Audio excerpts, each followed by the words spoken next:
Hi everybody, we are here from SocialB to do our digital roundup for March. I've got the lovely Ellie, my fantastic colleague from our digital team. Hi Ellie. Hello. And Ellie's going to share with us all the things that have been happening within digital during March, as well as some hints and tips in how you can action them as part of your organisation. So Ellie, talk us through the changes that have been happening during March, please. No one could have predicted this and just how much of an impact it has had globally.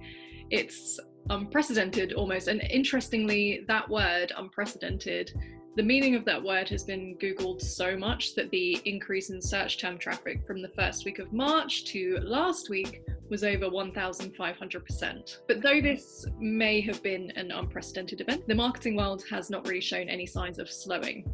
The marketing giants themselves have been guiding us with new information and support during these times, from providing additional PPC spend to combating fake news to connecting us all together through, not only the traditional outputs, but bringing in a new era of socializing through social distancing. So what are the main changes that we've seen during March that people should keep an eye on? Well, I think let's touch on the fact that for most of the world, working from home is uncharted territory. We're in the agency world, so this is a bit more familiar for us, but even we've had to adapt to new software and best practices of staying connected. We've been using Microsoft Teams for our twice daily check-in with the entire team, but for client meetings, we've been opting for Zoom. The rise of Zoom has been impressively fast, seeing a similar search increase as the term unprecedented. So it's being used by a lot of businesses as well for casual chats with family. It's being used by a lot of businesses as well as for casual chats with family and friends. The benefits are to Zoom is that it's easy, it's very easy to use, and it's free, accessible via phones, computers and tablets as well. So you've got a range of options to suit you. And you can even create your own background for Zoom, which is quite fun. I've seen lots of people putting themselves into memes or having a sort of beach background. So if you've got a fun enough boss, you can have a little play with that, and instead of having to look at your messy lounge or messy bedroom in the background. Yeah, great. And we did actually do a free webinar on how to take your training and meetings online, didn't we? So people can go and have a look at the back as a download if they want. Excellent. What other changes have we seen during March? So the next thing I want to talk about is PPC Spends and how this shouldn't be a time to be cutting that out. So Google in the last week have provided additional spend support to certain clients. So it's definitely worth just having a look at that and seeing what kind of support that they are offering if you're spending over a certain amount. But according to research firm eMarketer, global ad spends are set to decrease in the light of the coronavirus situation. So whilst we would expect more usually drastic drops in spend, eMarketer actually changed their worldwide ad spend forecast number from 7.4% year-on-year growth to just 7%. So though that may seem like a negative decrease, it suggests that cost per clicks are about to actually get a whole lot cheaper. So I guess for some businesses, while it may feel quite counterproductive to put more money towards something at the moment, it is a really good time to be doubling down on your marketing efforts and focusing all about making sure that your online efforts are profitable. And I think, Lindsay, we've sort of talked about the fact that the competition is also probably quite low at the moment. So it's good to get a start on this before your competition then catches on. Yeah, so I think there's two great points to mention there. First of all is Google are aware of the coronavirus, obviously, but they're trying to support SMEs, aren't they? And if you've been running Google Ads, I think since 2019, I think if you have a look in your account, they will notify you if they're giving you some free budget, aren't they?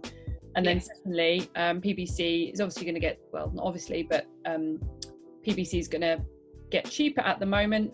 And on the flip side of that, I know when we're talking to our clients, when the market comes back, it's probably going to get more expensive and more competitive, isn't it? Because people are going to be wanting to ramp their marketing back up. And so it's going to be a much more competitive space. Do you think that would be right? Absolutely. I mean, the demand, as you say, is going to return at some point, hopefully in the near future. And when that happens, you're going to want to be in a prime position.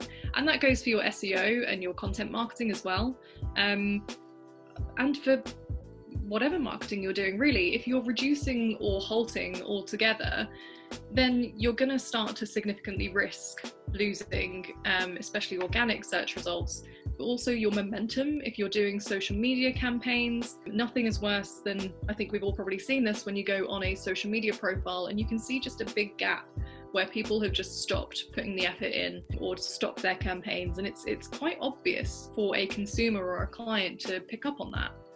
Yeah. It makes it really crucial to maintain that, or start making improvements to your existing stuff as well. So your SEO campaigns or social media campaigns, keep an eye on what else is happening with your competitors and make those improvements if you're not halting altogether. Yeah, and I think it's, people are worried about what to do with their marketing at the moment. I think it's finding a balance. If people aren't buying your product at the moment, fair enough. But I read an article yesterday of the tourism sector where people are not looking to go on holiday right now, but they are looking for 2021. So for your brand to be, at the top of PPC, SEO, and targeting people via social media, when people do come to buy, the brand that they've been seeing more consistently is probably going to be a brand they're going to look for. And I touched on this in a blog I wrote recently around Stork the brand, the margarine brand, that they continued their marketing during World War II when you couldn't even get it. It was rationed. And when it came back to market and when it wasn't rationed, people went and bought that brand. So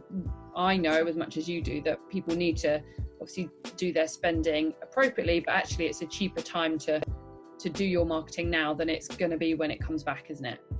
Absolutely. And to be that trusted name as well, if you're continually putting out content that is supporting people and making headway in terms of the content they're putting out, you're going to be front of mind when they come back. And that might mean pivoting a little bit in the meantime.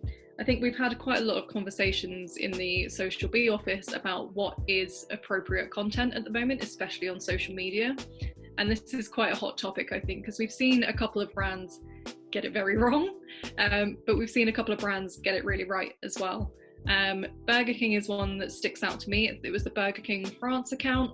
Obviously, all the Burger Kings are closed pretty much worldwide now.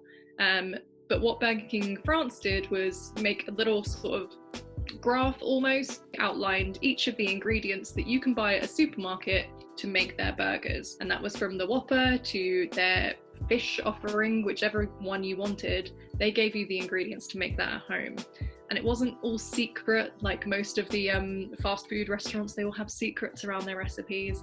It was just such a nice sort of supportive thing to see a big corporate restaurant takeaway service do.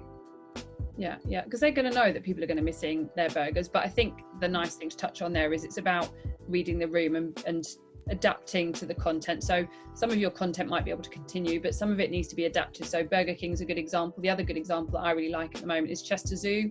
So they've done a virtual Facebook Live around their zoo because they know that the animals still need to be looked after. So there's people there, and they know that children are stuck at home with their parents. So without trying to hard sell to them, it's just saying, look, come and have a look at the animals. It's a good education piece. It's a good brand awareness piece.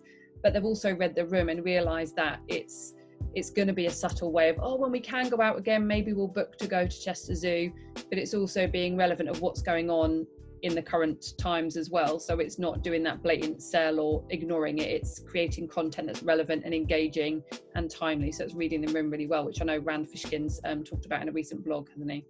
Yes, really, really interesting one on SparkToro. If you haven't read it already, I highly recommend. But we're seeing this a lot with the travel sector as well. And I think they're probably one of the most hardest hit industries in this time at the moment. And they're going to have to, people can't go places at the moment. So what can they do to keep the momentum up, to get people coming back to them once this has all been lifted? So we've had quite a few examples of tourism boards, such as Visit Wales. They've just been putting up the very simple but very effective content of Visit Wales later. Just do it later. That's all we want. So come back to us when the time comes that you can come outside and you can roam around. And I think people are finally actually paying attention to the fact that we probably took that for granted a lot of the time. Just being able to simply go outside to the National Trust or, just to our local park or wander around the city. People, I think, are thinking about that was such a luxury that we had and such a privilege that we had to do that. So when the time comes, those brands that are there are going to be there welcoming us with open arms. Yeah, but it's good that they're reminding people, because they know that when we do come back, we'll be planning like going to Wales to walk up Snowdonia or National Trust, or even just going to the zoo. So lots of great examples. Excellent. What else has been happening in digital marketing that people should know about, Ellie? So going back to the socializing while social distancing, you might have heard of another app that has been connecting us all together called Houseparty. So obviously we've got lots of different tools to connect us together at the moment, from Messenger, WhatsApp video calls, FaceTime, but Zoom and Houseparty are the two that have really taken off. For those of you who aren't familiar with Houseparty, it is a bit more for the adventurous. Groups of people have basically been turning their usual Friday night, going out to the pub, to virtual nights in, even having pub parties and things at home using Houseparty. It's been around for a little while. It got bought out by Epic Games, who make Fortnite. So it is aimed, or was aimed at the sort of younger audience, but I think many different audiences and ages have been taking this platform up. With the coronavirus outbreak, they pulled in around 2 million downloads in a week, which made them the 7th most popular app in the App Store on iOS. Just going back to the theme of taking things for granted, I think we probably, in a way, are socializing more than we've ever socialized before. Would you agree, Lindsay? Yeah, absolutely. I think the 2 points you've made there are both linked to that. So Houseparty was set up for a younger audience, and it's interesting how other platforms have been set up for certain audiences. So like Instagram was originally set up for photography, and actually like lots of people use it now because we're all photographers, because we have amazing phones, and Houseparty is no different. So they set up Houseparty for a type of audience, and actually because of coronavirus, which no one could have, well, obviously some people might have seen it, Bill Gates saw it coming, but the guys who did Houseparty probably didn't, and actually it's gone in potentially a much wider direction than what they thought. Yeah. And then linked to that, yes, absolutely, I've seen so much more across the top of my Instagram Live. Like, we are now wanting to chat and engage with people face to face rather than just doing the WhatsApp. So actually, when we're doing conference calls, we always turn on our camera now, because we want to see people, not just hear them or read them. We want to see their human expressions, which I think is good. And I think we've seen more of that with brands, and I think brands can do more of that to humanize their brand right now, can't they? So doing live video, engaging with their audience in a person to person type thing, rather than just have the brand and faceless. Yeah, for sure. And another really good example of just pivoting your marketing strategies to suit your current audience and the current climate is a company called Audition, who are an actors casting and auditioning platform. So what you do there is you basically upload show reels, and casting directors can come and find you. Obviously, productions have been halted across film, theatre, whatever sort of narrative you're looking at. So what some casting directors have done recently is pulled together. It's Sophie Holland Casting. She is working with Audition at the moment to host one-to-one live casting sessions. So actors can basically apply for a slot using Zoom, join a waiting room, and then they'll have those 15-minute slots with casting directors where they can ask questions, or they can do a quick audition, or talk about self-taping tips, that kind of thing, show reels, what they can do basically while they have all of this downtime, which is a really great platform. And it's taken off amazingly over Twitter and Instagram with the hashtag #CastingCrushesCorona. And it's just such an interesting way of bringing the film industry and the theatre industry, which I'm very passionate about, to that wider audience, and helps actors who potentially didn't even know where to start with, getting an agent or filming a show reel, that kind of thing, with this free service that they potentially didn't have access to before. Yeah. And I think also aligned to that is the content in itself. We've seen, people have always been very passionate, and brands particularly have been really passionate about, it needs to sound exactly right, it needs to look exactly right.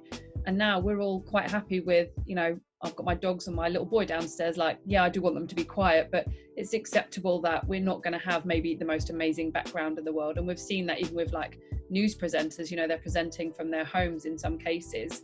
But I think the key is the content. If the content's useful, then the surroundings and how professional it is doesn't need to be absolutely spot on, does it? It's all around the content, and the content being useful for the audience you're trying to engage with. Exactly. And I think we saw that quite nicely with the the BBC News segment on the family who live in Korea, the correspondent for BBC News for South Korea. They had, I don't know if any of you remember last year, or a couple of years ago, this man's children came bursting into the video call a few years ago. And actually BBC News recently revisited them to say, how are you getting on with working from home? Because now your children are a bit more grown up, but they're still young. And he had them all sort of gathered round, and as normal kids do, they were being a bit of a terror, but that's the way that people are working. So it was nice for, I think, BBC News to showcase that. And like you say, for brands not to feel the pressure of having to be so polished and professional all the time. Yeah. Well, thank you so much for the updates today, Ellie. We hope you've all found them very useful. You can check them out on our YouTube channel, on our podcast, and on our blog as well. But take care.